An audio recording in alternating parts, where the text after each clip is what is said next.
Channel को subscribe करें और बेल आइकन दबाना ना भूलें। आज हम बात करेंगे केंद्र सरकार की ओर से बॉर्डर सिक्योरिटी फोर्स को दिए गए नए अधिकारों को लेकर, जिसके कारण पंजाब की सियासत गर्मा गई है। केंद्र सरकार ने आतंकवाद और सीमा पार से अपराधों पर लगाम लगाने के लिए सीमा सुरक्षा बल यानी कि बॉर्डर सिक्योरिटी फोर्स को अधिकार दे दिए हैं। पहले बॉर्डर सिक्योरिटी फोर्स के पास अधिकार थे कि वह पाकिस्तान और बांग्लादेश के साथ लगी अंतर्राष्ट्रीय सीमाओं पर भारत क्षेत्र के अंदर केवल 15 किलोमीटर तक ही जांच कर सकेंगी, लेकिन अब उनके अधिकार क्षेत्र को बढ़ाकर 50 किलोमीटर तक कर दिया गया है। बीएसएफ की ओर से 50 किलोमीटर तक तलाशी अभियान चलाया जा सकेगा और अपराधियों पर लगाम भी लगाई जा सकेगी, अपराधियों को गिरफ्तार भी किया जा सकेगा। इसके साथ ही संदिग्धों को गिरफ्तार करने और संदिग्ध सामग्री को जब्त करने का अधिकार भी बीएसएफ को दे दिया गया है। इसके लिए उसे किसी भी प्रशासनिक अधिकारी से परमिशन लेने की जरूरत नहीं होगी। आपको यह भी बता दें कि सीमा से सटे 50 किलोमीटर तक के इलाके में बॉर्डर सिक्योरिटी फोर्स को मिले कार्रवाई के अधिकारों के बाद पंजाब की सियासत गर्मा गई है। श्रोमणी अकाली दल बादल की ओर से इस फैसले के विरोध में चंडीगढ़ में पंजाब भवन के बाहर प्रदर्शन किया गया। सुखबीर सिंह बादल, जो कि श्रोमणी अकाली दल के राष्ट्रीय अध्यक्ष हैं, उनका आरोप है कि मुख्यमंत्री चरणजीत सिंह चन्नी पूरी तरह से विफल रहे हैं, इसलिए उन्हें अपना पद छोड़ देना चाहिए। उन्होंने कहा कि सीधे तौर पर पंजाब के अधिकारों का हनन किया जा रहा है, जिसे कतई बर्दाश्त नहीं किया जाएगा। मैं हैरान है जो कैप्टन अमरिंदर सिंह जो इन्हों का माझे का MP ते होर दे लीडर स्वागत कर रहे हैं। मैं उन्हें पूछना चाहना, अज तक उन्होंने कहता 50 किलोमीटर, जे 200 किलोमीटर कहता तो फिर थोड़ा 50 ही गया। हुण जिहड़ा उन्होंने फैसला किया है कि 50 किलोमीटर तक BSF को कंट्रोल आ गया है, मतलब कि अमृतसर शहर, अबोर, फाजिलका, फिरोजपुर, गुरदासपुर, पठानकोट, हुण तुसीं BSF देखोगे। लॉ एंड ऑर्डर सूबे का सबजैक्ट है। मैनू कि सवाल पूछया कि ये नाल सुरक्षा वधूगी। मैं पूछना चाहना कि पंजाब पुलिस ते तुहानूं भरोसा नहीं है?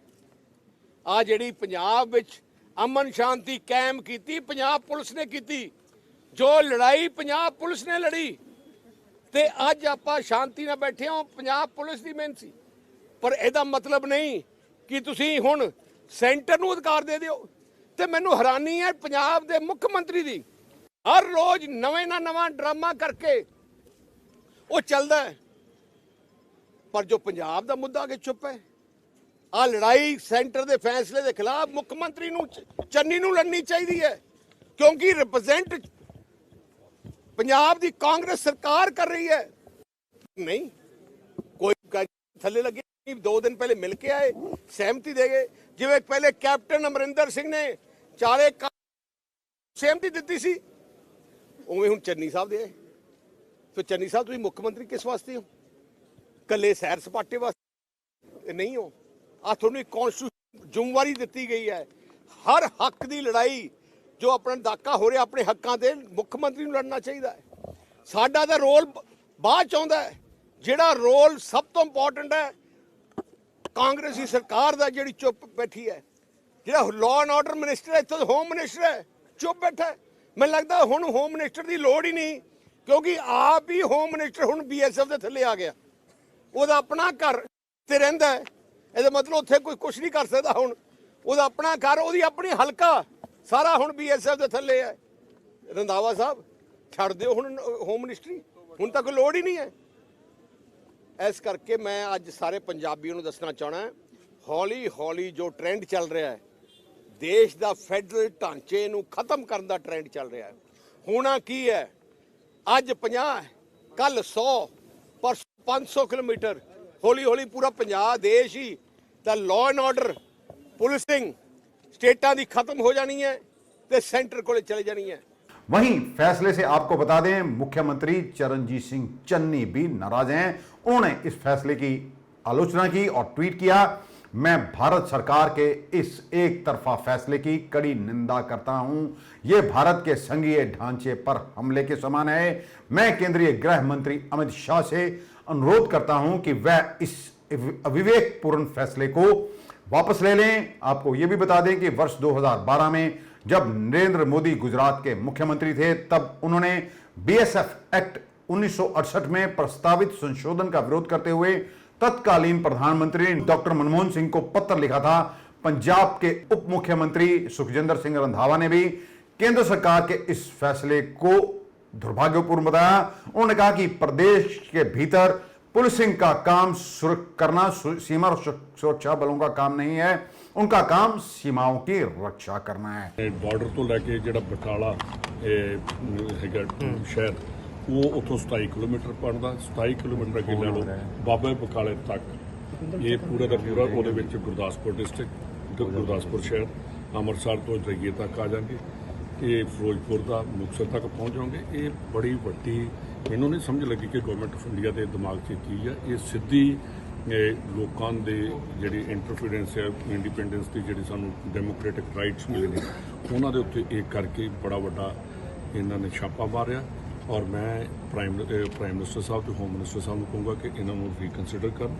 ਜਿਹੜੇ ਉਹਨਾਂ ਦੇ ਕੰਮ ਨੇ ਕਿ ਜਿਹੜੀ ਅਸੀਂ ਜਿਹੜੀ ਉੱਥੋਂ ਹਿਰਨ ਜਾਂ ਨਸ਼ਾ ਜਿਹੜਾ ਬਾਹਰੋਂ ਆ ਰਿਹਾ, ਮੈਂ ਇੱਕ ਚੀਜ਼ ਤੇ ਬੜਾ ਹੈਰਾਨ ਆ ਕਿ BSF ਜਿਹੜੀ ਬਾਰਡਰ ਤੇ ਬੈਠੀ ਆ, ਫਸਟ ਡਿਫੈਂਸ ਲਾਈਨ ਹੁੰਦੀ ਹੈ। ਮੇਰਾ ਆਪਣਾ ਪਿੰਡ ਸੈਕੰਡ ਡਿਫੈਂਸ ਲਾਈਨ ਤੇ 60 ਕਿਲੋਮੀਟਰ ਤੇ ਮੇਰਾ ਆਪਣਾ ਜਿਹੜਾ ਪਿੰਡ ਹੈ ਧਰਮੋੜੀ, ਉਹ ਸੈਕੰਡ ਡਿਫੈਂਸ ਲਾਈਨ ਹੈ। ਉੱਥੋਂ ਤੱਕ ਤੇ ਮੈਂ ਅਜੇ ਤੱਕ BSF ਦੇਖੀ ਨਹੀਂ ਤੇ 50 ਕਿਲੋਮੀਟਰ ਤੱਕ ਇਹ ਜਾ ਕੇ ਕੀ ਲੱਭਣਾ ਚਾਹੁੰਦੇ। ਇਹਨਾਂ ਨੂੰ ਚਾਹੀਦਾ ਕਿ ਜਿਹੜੇ ਡਰੋਨ ਆਉਂਦੇ ਨੇ ਉਹਨਾਂ ਦਾ ਪਹਿਲਾਂ ਦੇਖਣ ਕਿ ਡਰੋਨ ਕਿੱਥੋਂ ਆਏ, ਕਿਵੇਂ ਅੰਦਰ ਐਂਟਰ ਕੀਤੇ, ਉਹਦੇ ਵੱਲ ਤੇ ਧਿਆਨ ਦੇਣ ਦੀ ਬਜਾਏ ਇਹ ਕਹਤਾ ਕਿ 50 ਕਿਲੋਮੀਟਰ ਤੱਕ ਅਸੀਂ ਅੰਦਰ ਜਾਵਾਂਗੇ। ਤੇ ਇਹ ਬੜੀ ਸੋਚਣ ਵਾਲੀ ਗੱਲ ਹੈ ਕਿ ਗਵਰਨਮੈਂਟ ਆਫ ਇੰਡੀਆ हर पासे ਇਹੋ ਜਿਹੀਆਂ ਗੱਲਾਂ ਕਰਕੇ कि ਕੀ ਦੱਸਣਾ ਚਾਹੁੰਦੀ है और ਕੀ करना ਚਾਹੁੰਦੀ है, ये साड़ी समझ को सारे तो बाहर है। केंद्र सरकार की ओर से बीएसएफ को दिए गए अधिकारों का विरोध सबसे पहले पंजाब कांग्रेस के पूर्व अध्यक्ष सुनील जाखड़ ने किया। उन्होंने ट्वीट करके कहा कि ऐसा कतई नहीं होना चाहिए, ये राज्यों के अधिकारों पर हमले के समान है। आपको ये बता दें कि पंजाब की सियासत में उबाल आ गया है। ये फैसला जो केंद्र सरकार की ओर से लिया गया है, इस फैसले को एकदम से लिया गया नहीं माना जा रहा। हमने इसे लेकर कई विशेषज्ञों और राजनीतिक पार्टियों के नेताओं से बात की है। जो फैसला एकदम से केंद्र सरकार की ओर से लिया गया है कि बीएसएफ की जो दायरा है बढ़ाकर 15 किलोमीटर से 50 किलोमीटर कर दिया जाए या उसे और भी अधिकार दे दिए गए हैं, ये केंद्र की सरकार की ओर से सोच समझकर लिया गया फैसला है। मुद्दा गंभीर है। राज्यों के अधिकारों को छीनने की कोशिश की जा रही है। कुछ राजनीतिक विशेषज्ञों का यह कहना है कि केंद्र राज्यों पर अपना दबाव बनाना चाहता है, लेकिन हमेशा ही ये कहते रहे हमारे नेता कि पाकिस्तान लगातार साजिशें रच रहा है और नशा व हथियार पाकिस्तान से भारत की सीमाओं में भेजे जा रहे हैं। खासकर पंजाब की बात करें तो पंजाब के साथ लगती पाकिस्तान की सीमाओं से कई बार ड्रोन के जरिए हथियार व नशीले पदार्थों की बरामदगी हो चुकी है। टिफिन बम तक बरामद किए जा चुके हैं। स्लीपर सेल जो कि एक बड़ी चुनौती बनते जा रहे हैं, वह पकड़े नहीं जा रहे हैं। अब जहां तक हम अपने नेताओं की बात करें तो नेताओं की सुरक्षा में तो 100 सिक्योरिटी वाले लगे हुए हैं, लेकिन आम बंदे का क्या, आम व्यक्ति की सुरक्षा का क्या? नशा हमारी आने वाली नस्लों को बर्बाद कर रहा है। आखिर ये इतना बड़ा फैसला केंद्र सरकार को क्यों लेना पड़ा है? ये क्योंकि बड़े सौदागर पंजाब में कभी पकड़े नहीं गए, और अगर ये नहीं पकड़े गए तो इसके लिए जिम्मेदार कौन है? कई बार नेताओं और उनके करीबियों के नाम भी सामने आते रहे। ऐसा भी आरोप लगते रहे कि नेताओं के करीबियों की गाड़ियों में नशे का कारोबार होता है, यानी कि नशे को एक स्थान से दूसरे स्थान पर ले जाने की बात की जाती है। कुल मिलाकर हम तो यही चाहते हैं, लोग भी यही चाहते हैं, और जो पंजाब के शुभ चिंतक हैं वह भी ये चाहते हैं कि पंजाब का भला होना चाहिए। लेकिन जो ये फैसला हुआ है, क्या उससे पंजाब का भला हो पाएगा, ये तो आने वाला समय ही बताएगा। क्योंकि आपको ध्यान होगा जब पंजाब में आतंकवाद का काला दौर था, तब भी नेताओं का कितना नुकसान हुआ था। नेताओं का इतना नुकसान नहीं हुआ जितना कि आम जनता का हुआ था। बसों से निकाल निकाल कर लोगों को मार दिया गया था, एक ही समुदाय के। अब लीडरों की गलतियों का खमियाजा आम जनता को भुगतना पड़ रहा है। शायद इसी कारण केंद्र सरकार की ओर से यह बड़ा फैसला लिया गया है। 6 सालों में एसटीएफ की रिपोर्ट तक सार्वजनिक नहीं हो पाई है, जिस पर कांग्रेस के प्रदेश अध्यक्ष नवजोत सिंह सिद्धू कई बार सवालिया निशान भी उठा चुके हैं। हालांकि हम आपको यह भी बता दें कि एक बार सुखबीर सिंह बादल ने खुद बॉर्डर के पास धरना लगाया था और यह मांग की थी कि पाकिस्तान से सटी सीमाओं से नशा आ रहा है जो हमारी नस्लों को बर्बाद कर रहा है, और केंद्र से यह गुहार लगाई गई थी कि सीमाओं पर चौकसी बढ़ाई जाए और सीमाओं को सील किया जाए। सभी जानते हैं कि मलाई नेता और कुछ भ्रष्ट अधिकारी खा रहे हैं, आम आदमी गरीब और कमजोर होता जा रहा है। केवल केंद्र का दोष निकालना इसमें ठीक नहीं होगा, क्योंकि पंजाब के नेता भी इसके लिए जिम्मेदार माने जाते हैं। अगर हम ये कहें तो कुछ गलत नहीं होगा। हमेशा ही नेता जो पंजाब का भला चाहते हैं वो ये कहते रहे कि हमेशा छोटे जो नशे के तस्कर हैं उन्हें जेलों में बंद कर दिया जाता रहा। कई बार तो पंजाब की जेलें ऐसे लोगों से भर दी गई जो नशे का सेवन करते थे, अपने लिए नशा लाते थे, लेकिन बड़े सौदागरों पर कार्रवाई नहीं हुई। शोर मचाते जाएं, अब ये आदेश केंद्र सरकार की ओर से वापस नहीं होने वाले हैं, क्योंकि जिस तरह से केंद्र सरकार की ओर से पहले कृषि कानून लागू किए गए थे, भले ही शोर मचता रहा, लेकिन किसी ने ये कानून वापस लेने की बात तक नहीं की गई। अब अगर हम बात करें, ये कुल मिलाकर पाकिस्तान बांग्लादेश सीमा की चौकसी की जिम्मेदारी जिस बीएसएफ पर है, अब उसे पुलिसिंग के लिए भी लगाया जा रहा है। क्या ये ठीक रहेगा, ये तो आने वाला समय ही बताएगा। अंतर्राष्ट्रीय सीमाओं को साझा करने वाले 3 राज्य असम, पश्चिम बंगाल और पंजाब में बीएसएफ को सीमा के भीतर 50 किलोमीटर तक के क्षेत्र में गिरफ्तारी करने, तलाशी लेने व जब किसी भी चीज आपत्तिजनक सामग्री को जब्त करने की शक्तियां दे दी गई हैं।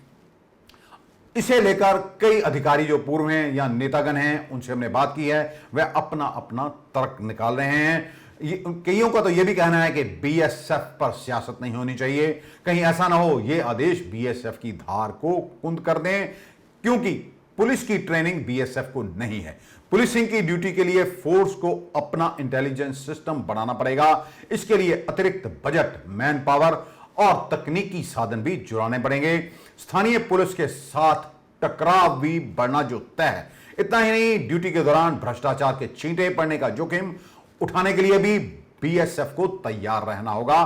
कई बार ऐसा होता था कि जब सीमा पार से हथियार या नशा आता तो 15 किलोमीटर से तस्कर भागकर 16वें किलोमीटर में दाखिल हो जाते, तब बीएसएफ को वहां पर कार्रवाई करने के लिए खासी मशक्कत का सामना करना पड़ता था। ऐसी भी कई बातें सामने आई हैं। कई अधिकारी इस पर बोलने के लिए तैयार नहीं हैं, तो कुछ का कहना है कि पाकिस्तान और बांग्लादेश बॉर्डर के साथ साथ पंजाब में चुनौतियां बढ़ने वाली हैं। ऐसे में बीएसएफ का ध्यान किसी दूसरी तरफ डाइवर्ट क्यों किया जा रहा है? राजनीतिक मकसद और बॉर्डर गार्ड, इनका आपस में कोई मेल नहीं। हमने इन नए आदेशों को समझने की कोशिश की। पहला, बीएसएफ के पास लोकल पुलिसिंग में काम आने वाले संसाधन नहीं है, बल्कि सुरक्षा बलों के पास पुलिस या ट्रेनिंग का भी अभाव है। हमारे जवानों के पास जो अनुभव है वह बॉर्डर सिक्योरिटी फोर्स का ही है, यानी कि सीमाओं की रक्षा कैसे की जाती है, उनके पास फिलहाल इसी बात का अनुभव है। यह बल स्थानीय अपराध रोकने में विशेषज्ञ नहीं है। अधिकार क्षेत्र में कार्रवाई को लेकर टकराव की आशंका हमेशा बनी रहेगी। दूसरा, सघन जनसंख्या के बीच पुलिसिंग की ड्यूटी देना, यह सब बीएसएफ के लिए आसान नहीं होगा।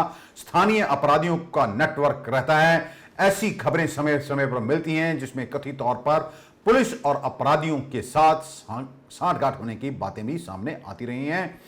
तीसरा जो सबसे बड़ा सवाल है, सीमा सुरक्षा बलों के पास पहले भी इस तरह की शक्तियां रही हैं, लेकिन उनके पास जनसंख्या घनत्व को देखा जाता था। इस तरह से बॉर्डर गार्ड फोर्स के अधिकार क्षेत्र को बढ़ाना और उसे कार्रवाई का अधिकार देना, इससे कोई व्यवहारिक उपयोगिता हासिल होगी या नहीं, ये तो आने वाला समय ही बताएगा।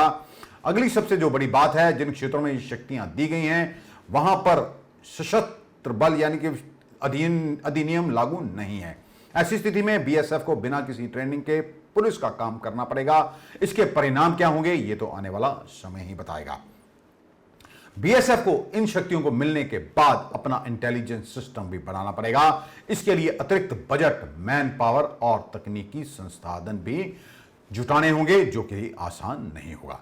अब केंद्रीय गृह मंत्रालय का दावा है कि सीमा पार से ड्रोन के जरिए हथियार और ड्रग के पैकेट गिराए जा रहे हैं। ऐसी कई घटनाएं सामने आ चुकी हैं। ऐसी घटनाओं ने बीएसएफ के अधिकार क्षेत्र में विस्तार करने के लिए ही केंद्र को प्रेरित किया। पिछले दिनों जम्मू कश्मीर, पंजाब और दूसरे इलाकों में सीमा पार से आने वाले ड्रोन हमलों ने खासी हलचल मचा दी थी। पंजाब में भी ऐसे कई टिफिन बम पकड़े जा चुके हैं और कई नशीले पदार्थ भी पकड़े जा चुके हैं। जम्मू कश्मीर में एयरपोर्ट और सैन्य प्रतिष्ठानों को ड्रोन की मदद से निशाना बनाने का प्रयास किया गया। नई अधिसूचना के अनुसार बीएसएफ को दंड प्रक्रिया संहिता, पासपोर्ट अधिनियम और पासपोर्ट अधिनियम के तहत यह कार्रवाई करने का अधिकार मिला है। हालांकि गुजरात में बीएसएफ के अधिकार क्षेत्र को कम कर दिया गया है। पहले वहां पर सीमा क्षेत्र जो बीएसएफ के पास था वो 80 किलोमीटर था, अब यह कम होकर 50 किलोमीटर रह गया है। अब इस पर सियासत क्यों गरमा गई है? क्योंकि इससे लग रहा है कि राज्यों के पास शक्तियां कम हो जाएंगी। जिस तरह की दिल्ली के पास पुलिस नहीं है, पुलिस सारी वहां पर गृह मंत्रालय के पास ही है, ठीक इसी तरह 50-50 किलोमीटर तक पंजाब में भी केंद्र सरकार का पूरी तरह से एक तरह से कब्जा हो जाएगा। इसी को लेकर पंजाब के मुख्यमंत्री ने भी ट्वीट किया है और कहा है कि पंजाब के साथ ये धोखा है। इस फैसले के बाद आधे से ज्यादा पंजाब बीएसएफ के बहाने केंद्र सरकार के कंट्रोल में चला जाएगा। हालांकि पूर्व मुख्यमंत्री कैप्टन अमरिंदर सिंह ने केंद्र के इस फैसले का स्वागत किया है। कैप्टन ने कहा है कि बीएसएफ का दायरा बढ़ने के फैसले की तारीफ होनी चाहिए। जिस तरह से पंजाब में ड्रग तस्करी और आतंक का खतरा बढ़ रहा है, अब इस फैसले से पंजाब सुरक्षित रह सकेगा। इसके साथ ही हम बात करेंगे पंजाब में फैले भ्रष्टाचार को लेकर। जिस तरह से व्यापारियों ने एक दिन पहले वित्त मंत्री मनप्रीत सिंह बादल और कैबिनेट मंत्री, 2 कैबिनेट मंत्रियों की उपस्थिति में हुई बैठक के दौरान स्पष्ट कहा कि व्यापारी परेशान हैं। पहले जब हम जाते हैं अब किसी भी दफ्तर में काम कराने के लिए तो बिना पैसे के कोई काम नहीं होता। भ्रष्टाचार नासूर बन चुका है। अब अगर हम बात करें कि हम बातें तो करते हैं चीन के साथ बराबरी की, लेकिन चीन की तरक्की का राज यही है कि वहां पर भ्रष्टाचार पर लगाम लगाई गई। लेकिन यहां पर भ्रष्टाचारी और अपराधी बड़े पदों पर बैठे हुए हैं और उनका ही बोलबाला है। जिस तरह से व्यापारियों ने सरकार को आईना दिखा दिया और कह दिया कि किसी भी दफ्तर में पैसे के बिना काम नहीं होता, हम टैक्स भरते हैं, इसके बावजूद व्यापारियों को परेशान किया जाता है। जब तक हम अधिकारियों की मुट्ठी गर्म नहीं करते, उनके गले तर नहीं करते, तब तक उनका व्यवहार भी हमारे प्रति ठीक नहीं रहता है। हम आपको बता दें कि दिल्ली के मुख्यमंत्री और आम आदमी पार्टी के संयोजक अरविंद केजरीवाल भी व्यापारियों से बात कर चुके हैं और उन्होंने ये भी कहा है कि 10 नुक्तीय प्रोग्राम भी उन्होंने दिया है और ये कहा है कि उनकी सरकार बनने पर व्यापारियों को सरकार में भागीदार बनाया जाएगा और जो भी नीतियां लागू करनी होगी वह व्यापारियों के कहे अनुसार ही की जाएगी। बिना उसके सलाह मशवरे के कोई काम नहीं किया जाएगा। कुल मिलाकर आने वाले दिनों में पंजाब की सियासत और गरमाने वाली है, लेकिन भ्रष्ट अधिकारियों पर लगाम लग पाएगी या नहीं, यह तो आने वाला समय ही बताएगा। क्योंकि अगर भ्रष्ट हमारे अधिकारियों की ही जायदादों की जांच हो जाए तो शायद ही कोई अधिकारी ऐसा होगा जिसके पास करोड़ों की संपत्ति ना हो। रजिस्ट्री दफ्तर में आप रजिस्ट्री करवाने के लिए जाते हैं, कोई काम बिना पैसे के नहीं होता। हाल ही में जो ट्रांसपोर्ट मंत्री बनाए गए हैं नए, अमरिंदर सिंह राजा वड़िंग, उनकी कार्यप्रणाली से देखकर जिस तरह से आप सभी को यह पता है कि पंजाब में अवैध ट्रांसपोर्ट माफिया की कई बसों को पकड़ा गया, कई बसों को बंद किया गया, कईयों से टैक्स वसूला गया, जिससे यह साफ जाहिर होता है कि 4.5 साल में अफसरों, अधिकारियों और नेताओं ने केवल अपनी जेबें भरने के अलावा कुछ नहीं किया। यदि ऐसा ना होता तो जो पैसा सरकार के खजाने में आना चाहिए था वो पैसा नेताओं की जेब में नहीं जाता। पंजाब कांग्रेस के प्रदेश अध्यक्ष नवजोत सिंह सिद्धू भी इस मामले को कई बार उठा चुके हैं। वह एक बार उन्होंने फिर यह दोहराया है कि वह जो है पंजाब के साथ, पंजाब के भविष्य के साथ समझौता नहीं करेंगे, भले ही उन्हें इसके लिए बड़ी कीमत क्यों ना चुकानी पड़े। कुल मिलाकर आज के लिए बस इतना ही। कल आपके समक्ष फिर हाजिर होंगे, तब तक के लिए नमस्कार।